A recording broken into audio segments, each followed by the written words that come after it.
Malungkot pong ibinabalita ng GMA Network ang pagpanaw ng aming minamahal na kapuso at kaibigan, si Mike Enriquez.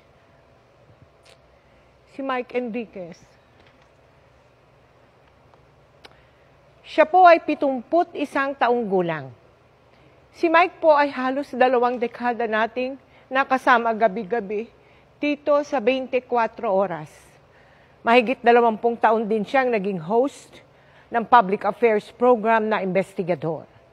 Si Mike po ay nagsilbing presidente ng RGMA Network Incorporated at naging senior vice president and consultant for radio operations ng GMA. Siya rin po ang host ng Super Balita sa umaga at saksi sa Double B, sa Super Radio DZBB. Mahigit 50 taon ng buong pusong naglilingkod sa mga manonood at tagapakinig si Mike na nagsimula sa industriya noong 1969 at naging bahagi ng GMA Network noong 1995. Nagluluksa po ang Board of Directors, Management at Empleyado ng GMA Network Incorporated sa pagpanaw ni Mike. Ayon sa GMA Network, ang kanyang dedikasyon sa industriya ay magsisilbing inspirasyon sa lahat.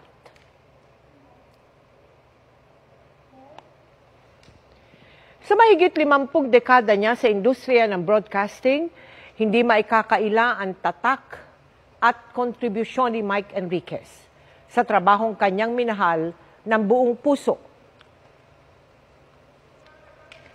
Siya po ang kasama natin sa pagtutok sa malalaking balita at sa pagiging saksi sa kasaysayan. Ang aming kaibigan, kapuso at kasamahan, minahal at inabangan din ng milyong-milyong mga Pilipino. Super Radio DZBB. Magandang umaga Luzon, magandang umaga Visayas, magandang umaga Mindanao. Mula pagsikat ng araw, 6 na minuto makalipas sa kapitaw ng umaga, namataan ang namumuong sama ng panahon. Live mula sa GMA Network Center, ito ang 24 oras. Bakit hanggang ngayon ay 8 milyon pa rin ang nagdodroga sa Pilipinas? Hanggang sa pagkagat ng dilim. Nakatutok kami 24 oras. Ang kanyang trademark na tinig, sabi nga ng ilan same pa rin. Ang naghahatid sa atin ng mga balitang walang kinikilingan at walang pinoprotektahan. Hindi namin kayo tatantanan. Mahigit 50 taon na ang career ni Mike Enriquez sa broadcasting. Nagsimula yan nung siya'y 19 years old pa lang. Sa di sinasadyang pagkakataon, nang dalawin niya ang isang kaibigang nagtatrabaho sa radyo. Sabi niya, Mike is applying for a job. Sabi ko, of course not. Sabi niya, why don't you try? Nothing to lose. Or read the newspaper. Binasa ko. Tapos at the end, tinanong niya ako, when can you start? Taong 1995, nang lumipat siya sa GMA Network, kung saan sinimulan niyang pamunuan ang radio department ng GMA na kanyang pinalaki mula sa 4 na istasyon lamang. Ang oras po natin, 7:38 seguros. Tutubukan natin ang lahat. Ang kanyang TV career naman, hindi rin daw sinasadyang magsimula. Nang mga ilangan ang GMA ng male anchor sa isang election coverage, bagay na labis daw niyang ikinagulat. Itong mukha na ito, hindi pang TV ito eh. Tanggap ko yun. Sarili ko ang nanay, hindi makapaniwalang sa TV ako eh.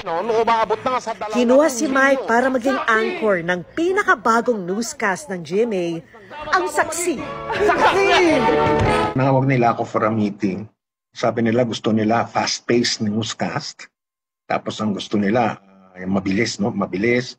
Tsaka puro headlines lang. Nervyos ako noon. Nanginginig ako sa takot, tapos ang lamig pa ng aircon. Basta po kayo, tataas na ang presyo ng langit bukas. Mula rito, gabi-gabi na siyang naging tagapaghatid ng balita na pumukaw sa atensyon ng milyong-milyong Pilipino sa kanyang unique na estilo ng pananalita.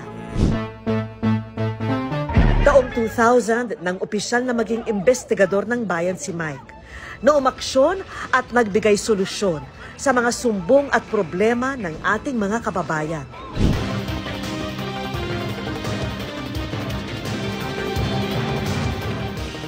At pagsapit ng 2004, lalo pa siyang naging bahagi ng bawat gabi ng mga Pilipino. Narito ang pinakarespetado, pinakapinagkakatiwalaan, nang maging isa sa mga anchor ng 24 oras. Ito ang 24 oras. Dahil hindi natutulog ang balita. Ang 24 oras na investigador ng bayan, tunay na ngang walang inaatrasan. Ng eleksyon 2010, si Senador Noynoy Aquino. Senador, magandang gabi po. Magandang gabi rin, Manong Mike. Mula gyera sa Iraq, Kahit sa anong dako ng mundo kagaling dito, iisa lang kami. Iisa lang ang aming misyon. Lahat kami mamamahayag. Ang trabaho namin, ipaalam sa buong mundo ang katotohanang nangyayari dito sa loob ng Iraq. Dati, yan oh. Ngayon, ito na. Sa lupa. pati pinakamalalakas na bagyo. Mahigit 20 minuto na kami lumilipad dito, papalapit na sa Tacloban.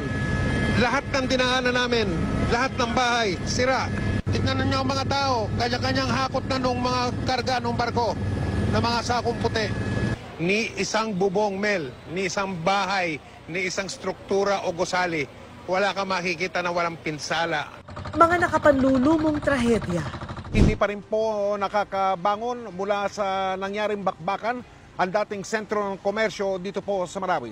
Ganito ang sistema dito, Mel. Mga makasaysayang pangyayari. Bakit kayo nandito sa Vatican? Bakit nyo gustong makita si John Paul II? Ang sabi nila, Mel, kasi isa siyang mabuting tao. Sa mga sandaling ito, meron daw nagaganap na negosasyon para sa pagre-resign ni Presidente Estrada. Hanggang sa taon ng traslasyon ng itim na Nazareno. Patindi ng patindi ang damdamin ng mga deboto. Isa lang ang sigaw nila. Viva! Naroon siya upang ihatid ang pinakamaiinit at pinakabagong ulat. Naramdaman ko po kanina ang sidhi ng pananampalataya ng mga deboto. Our next MSAP icon is the legendary main man of the newsroom, Mike Enriquez.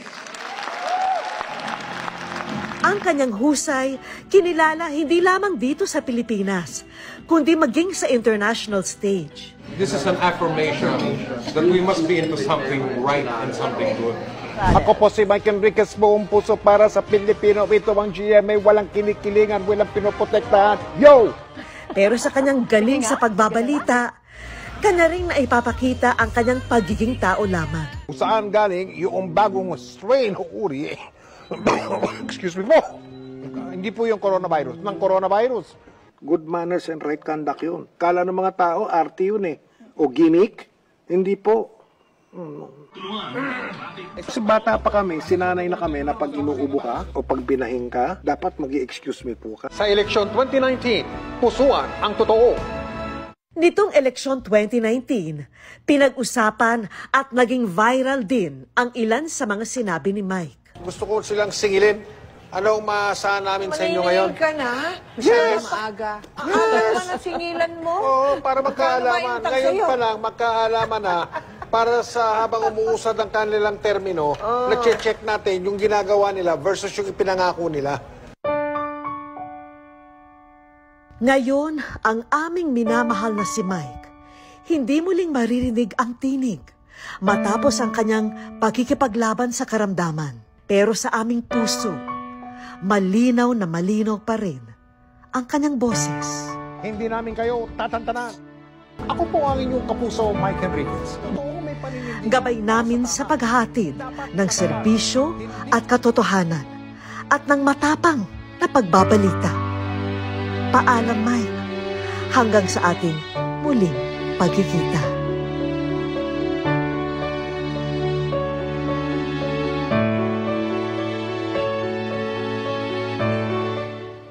Alam nyo, gusto kong palakpakan si Mike. Galing talaga. Woo!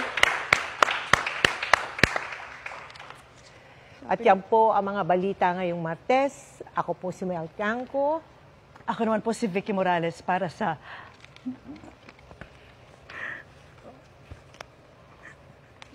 mas malaking misyon. Para sa mas malawak na paglilingkod sa bayan, ako po si Emil Sumangil. Mula sa GMA Integrated News, ang News Authority ng Pilipino, nakatuto kami 24 oras.